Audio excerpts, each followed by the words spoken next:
Au nom du Père et du Fils et du Saint-Esprit. Amen. Nous sommes au 24e jour de la consacration, de la préparation à la consacration à la Vierge Marie. Nous rentrons dans la dernière semaine que Saint Louis-Marie nous propose. Au cours de cette semaine, Saint Louis-Marie nous demande de faire les propos de connaître Jésus-Christ, en répétant pendant la journée la prière de Saint Augustin, « Seigneur, que je puisse te connaître ». Et nous allons aujourd'hui parler de Jacob en tant que figure de prédestiné de sauver. Hier, nous avions parlé de la figure d'Ésaü en tant que figure de reprouvé, de condamné. Aujourd'hui, nous évoquons la figure de Jacob. Et Saint Louis-Marie compare la conduite de Jacob avec celle des vrais dévots de la Vierge Marie. Jacob, il est le cadet, était d'une faible complexion, doux et paisible. Il demeurait ordinairement à la maison pour gagner les bonnes grâces de sa mère Rebecca, qu'il aimait tendrement. S'il sortait dehors, ce n'était pas par sa propre volonté, ni par la confiance qu'il eut en son industrie, mais pour obéir à sa mère. Ceux qui sont consacrés à Jésus par Marie, ils sont sédentaires à la maison avec leur mère, c'est-à-dire ils aiment la retraite, ils sont intérieurs, ils s'appliquent à l'oraison, mais à l'exemple et dans la compagnie de leur mère, la Sainte Vierge. Il est vrai qu'ils paraissent quelquefois au dehors dans les mondes, mais c'est par obéissance à la volonté de Dieu et à celle de leur chère mère pour remplir les devoirs de leur état. Quelque grande chose en apparence qu'ils fassent au dehors, ils estiment encore beaucoup plus celles qu'ils font au dedans de eux-mêmes, dans leur intérieur, en compagnie de la très sainte Vierge, parce qu'ils y font le grand ouvrage de leur perfection. Jacob, il aimait et honorait sa mère. C'est pourquoi il s'était né à la maison auprès d'elle. Il n'était content que lorsqu'il la voyait. Il évitait tout ce qui pouvait lui déplaire, ce qui augmentait en Rebecca l'amour qu'elle lui portait. Les consacrés de Marie, ils aiment tendrement et honorent véritablement la très sainte Vierge comme leur bonne mère et maîtresse. Ils l'aiment non seulement de bouche, mais en vérité. Ils l'honorent non seulement à l'extérieur, mais dans le fond du cœur. Ils évitent, comme Jacob, tout ce qui lui peut déplaire et pratiquent avec ferveur tout ce qu'ils croient pouvoir leur acquérir sa bienveillance. Ils lui apportent, lui donnent, non 2 chevreux, comme Jacob à Rebecca, mais leur corps et leur âme, avec tout ce qui en dépend, figurés par les 2 chevreux de Jacob.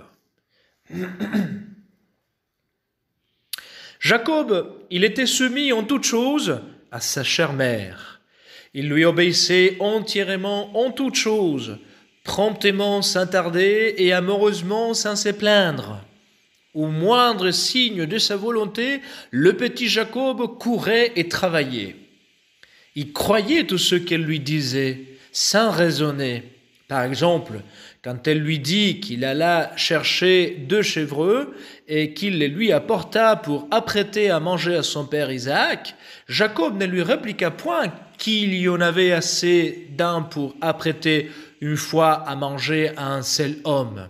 Mais sans raisonner, il fit ce qu'elle lui avait dit. Ainsi, les consacrés à Marie, ils sont soumis obéissants à la Sainte Vierge comme à leur bonne mère, à l'exemple de Jésus-Christ qui, des 33 ans qu'il a vécu sur la terre, en a employé 30, à glorifier Dieu son Père par une parfaite et entière soumission à sa Sainte Mère. Ils lui obéissent en suivant exactement ses conseils comme le petit Jacob, ceux de Rebecca, à qui elle dit « Mon fils, suivez mes conseils », ou comme les conviés de noces de Cana, auxquels la Sainte Vierge dit « Faites tout ce que mon fils vous dira ».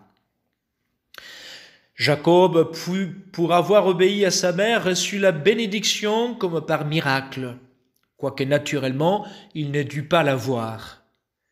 Les conviés aux noces de Cana, pour avoir suivi les conseils de la Sainte Vierge, furent honorés du premier miracle de Jésus-Christ qui y convertit l'eau en vin à la prière de sa Sainte Mère.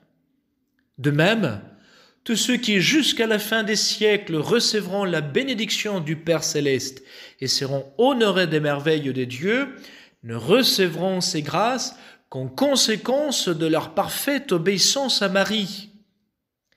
Les Ésaü, au contraire, perdent leur bénédiction faute de soumission à la Sainte Vierge. Jacob, il avait une grande confiance en sa chère mère. Comme il ne s'appuyait point de tout sur son savoir-faire, il s'appuyait uniquement sur les soins et la protection de sa mère. Il la réclamait en tous ses besoins et il la consultait en tous ses doutes. Par exemple, quand il lui demanda si au lieu de la bénédiction, il ne recevrait point la malédiction de son père, il la crut et s'est confié en elle quand elle lui dit qu'elle prenait sur elle cette malédiction.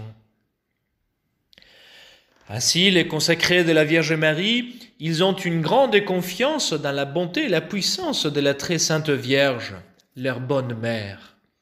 Ils réclament sans cesse son secours. Ils la regardent comme leur étoile polaire pour arriver à bon port. Ils se jettent même, se cachent et se perdent d'une manière admirable dans son sein amoureux et virginal, pour y être embrassés de pur amour, pour y être purifiés des moindres tâches et pour y trouver pleinement Jésus qui réside comme dans son plus glorieux trône. Enfin, Jacob, il imitait selon sa portée les vertus qu'il voyait en sa mère. Et il semble qu'une des raisons pourquoi il demeurait sédentaire à la maison, c'était pour imiter sa chère mère, qui était si vertueuse, et pour éloigner des mauvaises compagnies qui corrompent le mœurs. Par ces moyens, il se rendit digne de recevoir la double bénédiction de son père. Enfin, les consacrés à Marie gardent le voie de la Sainte Vierge, leur bonne mère, c'est-à-dire, ils l'imitent, et c'est en cela qu'ils sont vraiment heureux et dévots. Ils sont heureux dans leur mort, qui est douce et tranquille, et à laquelle elle assiste ordinairement pour les conduire elle-même dans les joies de l'éternité. Enfin, ils seront heureux dans l'éternité, parce que jamais aucun de ces bons serviteurs qui a imité ses vertus pendant sa vie n'a été perdu.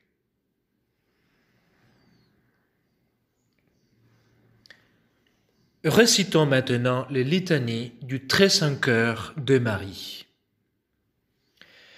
Père céleste qui êtes Dieu, ayez pitié de nous. Fils rédempteur du monde qui êtes Dieu, ayez pitié de nous. Esprit Saint qui êtes Dieu, ayez pitié de nous. Trinité Sainte qui est un seul Dieu, ayez pitié de nous. Ô cœur de Marie conçu sans péché, embrasez mon cœur du divin amour dont vous brûlez. Ô cœur de Marie pleine de grâce, embrasez mon cœur.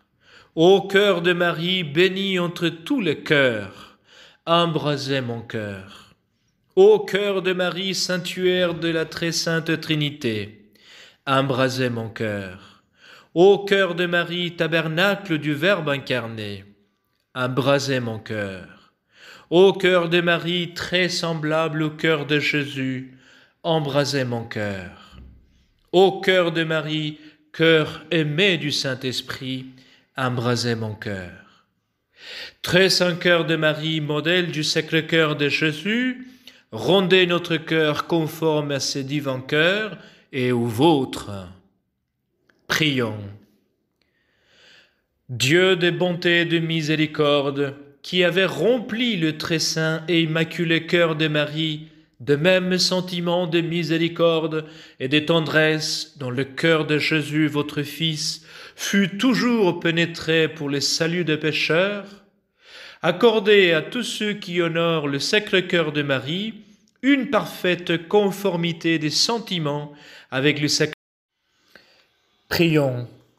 Dieu de bonté et de miséricorde, qui avait rempli le très saint et immaculé cœur de Marie des mêmes sentiments de miséricorde et de tendresse dont le cœur de Jésus, votre Fils, fut toujours pénétré pour le salut des pécheurs, accordez à tous ceux qui honorent le Sacré-Cœur de Marie une parfaite conformité des sentiments avec le Sacré-Cœur de Jésus-Christ, afin que cette union très sainte de cœur de Jésus et de Marie nous obtienne la grâce de n'avoir qu'un même cœur avec eux et entre nous, et de mériter ainsi de paraître à vos yeux selon votre cœur.